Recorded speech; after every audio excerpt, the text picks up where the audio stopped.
Bismillahirrahmanirrahim. Babus sunai. Wa fihi salasuna mau'idatan arba'atun akhbarun wal baqi asarun. Wa na'ni bil akhbari aqwalun nabi sallallahu alaihi wasallam wa bil asari aqwalus sahabati wa tabi'ina. Dalam bab sunai ini terdapat 30 nasihat, 4 diantaranya khobar dan sisanya adalah asar. Yang kami maksud dengan khobar adalah ucapan Nabi Muhammad sallallahu alaihi wasallam. Sedangkan yang kami maksud dengan asar adalah ucapan para sahabat dan para tabi'in. Teman-teman sekalian, perlu kita ketahui tentang konsep khobar dan asar. Khobar itu secara bahasa adalah berita an-naba'u. Sementara menurut istilah ada 3 pendapat besar. Pendapat yang pertama, khobar dan hadis itu bersinonim. Hadis adalah khobar dan khobar itu adalah hadis. Pendapat yang kedua, hadis itu berasal dari kanjeng Nabi Muhammad SAW, sementara khobar bukan berasal dari kanjeng Nabi Muhammad SAW. Berarti khobar itu berasal dari para sahabat dan para tabi'in. Sementara pendapat yang ketiga, hadis itu berasal dari kanjeng Nabi Muhammad SAW. Sementara khobar berasal dari kanjeng Nabi dan selain kanjeng Nabi Muhammad SAW. Asar menurut istilah artinya baqiyatus syai' atau bekas sesuatu. Menurut istilah ada 2 pendapat. Pendapat yang pertama, hadis dan asar itu bersinonim. Pendapat yang kedua, hadis itu berasal dari kanjeng Nabi Muhammad SAW, berarti persambungan sanadnya marfu. Sedangkan asar itu bukan berasal dari kanjeng Nabi Muhammad SAW, hanya berasal dari sahabat dan para tabi'in. Berarti persambungan sanadnya itu mauquf dan maqtu. Faminhu ay fal maqalatul ula minal munabbihati as-sunaiyati ma ruwiya 'anil nabiy sallallahu alaihi wasallam annahu qala. Maka uraian pertama dari peringatan-peringatan bangsa Sunai itu adalah sesuatu yang diriwayatkan dari kanjeng Nabi Muhammad SAW, bahwasanya beliau bersabda, khoslatani la syai'a afdalu minhuma al-imanu billahi wa naf'u lil muslimina bil maqali au bil jahi au bil mali au bil badani. 2 hal yang tidak ada sesuatu yang melebihi keduanya adalah iman kepada Allah Subhanahu wa taala dan memberikan manfaat kepada orang-orang Islam, baik dengan ucapan atau kepangkatan, kehormatan, atau dengan harta atau dengan badan.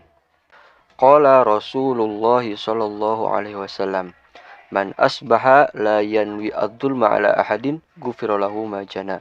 Wa man asbaha yanwi nusratal madlumi wa qada'a hajatil muslimi kanat lahu ka ajri hajatin mabruratin. Barang siapa yang berada dalam waktu subuh, maksudnya barang siapa yang hendak mengerjakan aktivitas, mengerjakan sesuatu, dia tidak berniat untuk mendolimi siapapun, maka dia akan diampuni dosanya yang telah dia perbuat. Dan barang siapa yang berada dalam waktu subuh, dia berniat atau dia bermaksud untuk menolong orang yang dizolim dan menyelesaikan kebutuhan orang-orang Islam, maka dia akan mendapatkan ganjaran seperti ganjaran haji mabrur. Wa qala alaihi salamu ahabul ibadi ilallahi ta'ala anfa'un nasi lin nasi wa afdalul a'mali idkhulus sururi ala qalbil mu'mini yatudu anhu ju'an aw yakshifu anhu karban aw yaqdi lahu dainan wa khoslatani la syai'a akhbasu. Seorang hamba yang paling dicintai di sisi Allah yang Maha Mulia adalah yang paling bermanfaat kepada orang lain. Dan amal yang paling utama itu adalah memasukkan kebahagiaan kepada hati seorang mukmin, seperti menghalau rasa laparnya, membongkar rasa sedihnya, atau membayar hutangnya. Wa khoslatani la syai'a akhbathu ay anjasu minhuma asyirku billahi wa turru bil muslimina fi abdanihim wa amwalihim. 2 hal yang tidak ada sesuatu yang lebih najis dari keduanya adalah musyrik kepada Allah dan memberikan bahaya kepada orang-orang Islam, baik dalam badan atau harta mereka. Fa inna jami'a awamirillahi ta'ala tarji'u ila khoslataini at-ta'zimi lillahi ta'ala wa syafaqati li khalqihi ka qouli ta'ala aqimus salata wa atuz zakata wa qoulihi ta'ala ushkur li wa liwalidaik. Maka sesungguhnya seluruh perintah Allah itu merujuk pada 2 hal. Yang pertama, mengagungkan Allah yang Maha Mulia dan merupakan bentuk kasih sayang Allah kepada makhluknya. Seperti firman Allah Subhanahu wa taala, dirikanlah salat bayarlah zakat. Dan seperti firman Allah Ta'ala, berterima kasihlah kepadaku dan kepada kedua orang tua kalian.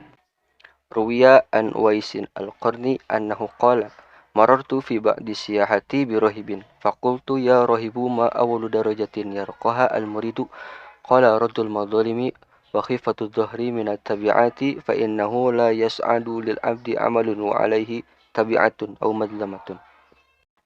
Diriwayatkan dari Uwais al-Qarni bahwasanya dia berkata, dalam sebagian perjalananku saya melewati seorang pendeta. Saya bertanya, wahai pendeta, derajat pertama apa yang akan menaikkan seorang murid? Dia berkata, jawabannya menolak kedoliman dan meringankan beban dari tanggung jawab. Maka sesungguhnya amal seorang hamba itu tidak akan naik ke langit, sementara masih ada tanggung jawab atau satu kedoliman. Maksud dari meringankan beban dari tanggung jawab, saya ambil contoh. Misalkan salah satu dari saudara kita ada yang mempunyai hutang.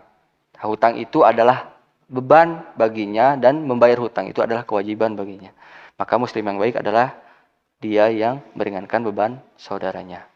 Meringankan semua beban atau meringankan sebagiannya itu tidak apa-apa. Yang penting kita berusaha untuk meringankan beban saudara kita.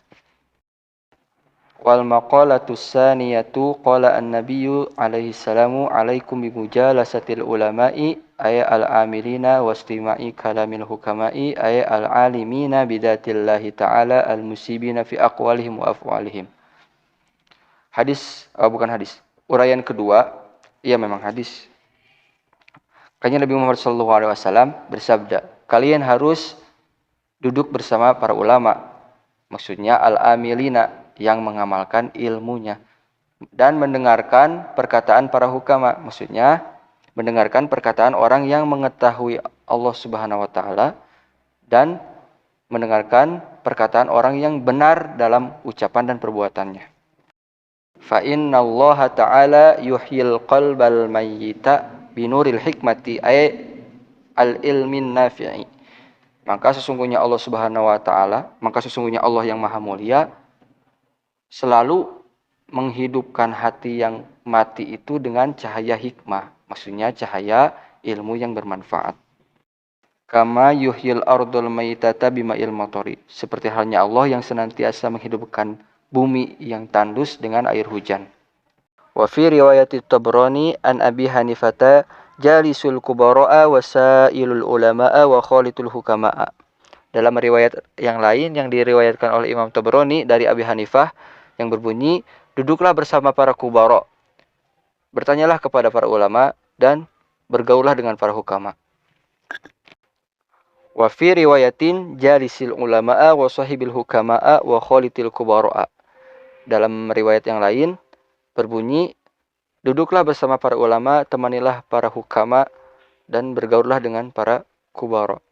Fa innal ulama'a salasatu aqsamin, al ulama'u bi ahkamillahi ta'ala wa huwa ashabul fatwa, wal ulama'u bidatillahi faqat wa hum al hukama'u fa fi mudakhalatihim tahdibun lil akhlaqi.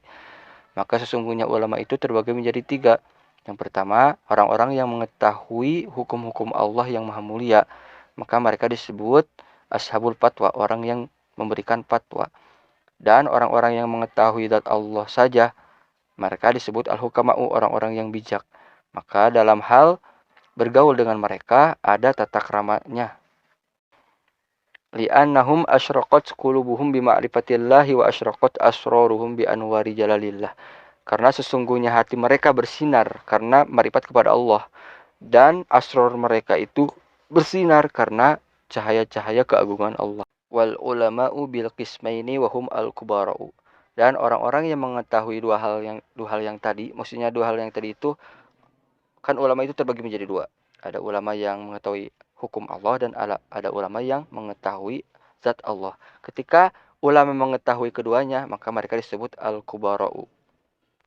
Fa inna mukhalatata ahlillahi taksibu ahwalan saniyatan wan naf'u bil lahzi fawqa naf'i bil lafzi. Faman nafa'aka lahzuhu nafa'aka lafduhu wa man la fala. Maka sesungguhnya bergaul dengan ahli Allah itu akan memperoleh status yang mulia. Memanfaatkan pertemuan itu lebih mulia daripada memanfaatkan perkataannya saja. Barang siapa yang pertemuannya bermanfaat kepadamu, maka perkataannya akan bermanfaat kepadamu. Dan barang siapa yang pertemuannya tidak bermanfaat kepadamu, maka perkataannya pun tidak akan bermanfaat kepadamu. Wa kana as-Sahrawardi yatufu fi ba'di masjidil khayfi bimina yatasaffahu al-wujuha faqila lahu fihi faqala inna lillahi ibadan idza nadaru ila shakhsin aksabuhu sa'adatan fa ana atlubu dzalika.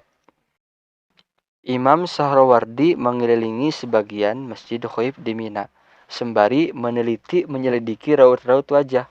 Maka ditanya dia itu, maka dia menjawab, sesungguhnya Allah itu mempunyai hamba yang apabila mereka melihat seseorang, maka mereka akan memberikan kebahagiaan kepadanya. Maka aku mencari hal seperti itu. Qala an-nabiyyu sallallahu alaihi wasallam, sayati zamanun ala ummati yafirruna minal ulama'i wal fuqaha'i fayabtalihimullahu bi thalathi baliyatin. Ulaha yarfa'ullahu al-barakata min kasbihim. Wasaniyatu yusallitullahu ta'ala alaihim sultanan zaliman. Wasalisatu yakhrujuna minad dunya bi ghairi imanin. Kanjeng Nabi Muhammad SAW bersabda, akan datang kepada umatku suatu zaman yang mana di zaman itu mereka lari dari para ulama dan para fuqaha, para orang-orang fakih. Maka Allah Subhanahu wa taala akan memberikan cobaan kepada mereka dengan 3 cobaan. Cobaan yang pertama, Allah Subhanahu wa taala akan menghilangkan keberkahan dari usaha mereka. Cobaan yang kedua, Allah akan memberikan pemimpin zalim kepada mereka. Dan cobaan yang ketiga, mereka keluar dari dunia, bangkit dari kubur tanpa keimanan. Na'udzubillah min dzalik ya. Semoga kita masih mencintai para ulama, masih mencintai para fuqaha, masih mencintai ilmu, masih ingin mengaji, masih ingin memperbaiki diri. Dan semoga kita tidak termasuk kategori orang yang diberikan 3 cobaan ini. Amin.